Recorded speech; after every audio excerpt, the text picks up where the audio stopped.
You don't see the violence because nobody sees us. But when we are rendered visible, which is usually because somebody hates something associated with Asia, not AAPI people, the violence explodes.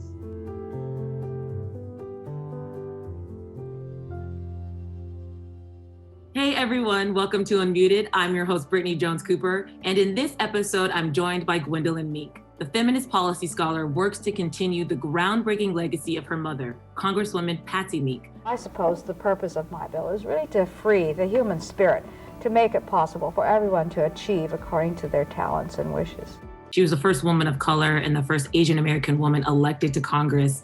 At what age did you really start to recognize the significance of that? I recognized it, and my parents certainly discussed it right off the bat. It wasn't as, oh, I'm the first woman of color. It was, oh, I'm the only one in a potentially hostile institutional environment. And not only was she the only one in terms of being a woman of color, she was only one out of, I think, 10 or 11 total women in the House of Representatives.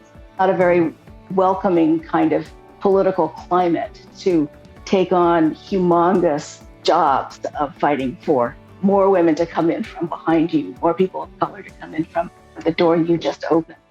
You mentioned that discrimination piece, and I'm curious, historically in America, how deep does this practice of discrimination and violence against the AAPI community go? It goes back to the very first Chinese Americans, who I think were the first group to be recruited as workers in the United States.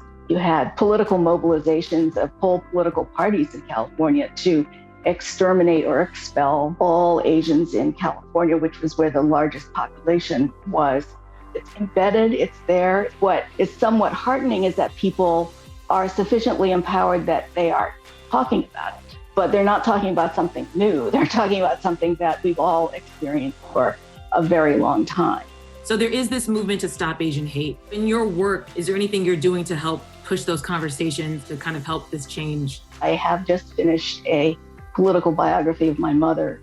I think that the story that we tell should contribute not only bringing visibility to Asian American history in the United States, but also AAPI activism. She had the same goals from when I was knee-high to a grasshopper, and I embraced all of those things.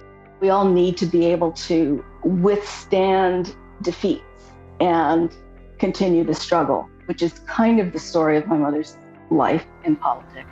It's thrilling for me to see that her life, which was so well lived, is appreciated. Now we have several AAPI, especially women in the House of Representatives. Their living, breathing contributions can inspire not only the next generation, but strengthen our numbers and support each other. Well, I appreciate you joining us today, and thank you for continuing to share your mother's legacy. I think that's so important as well. Thank you for inviting me.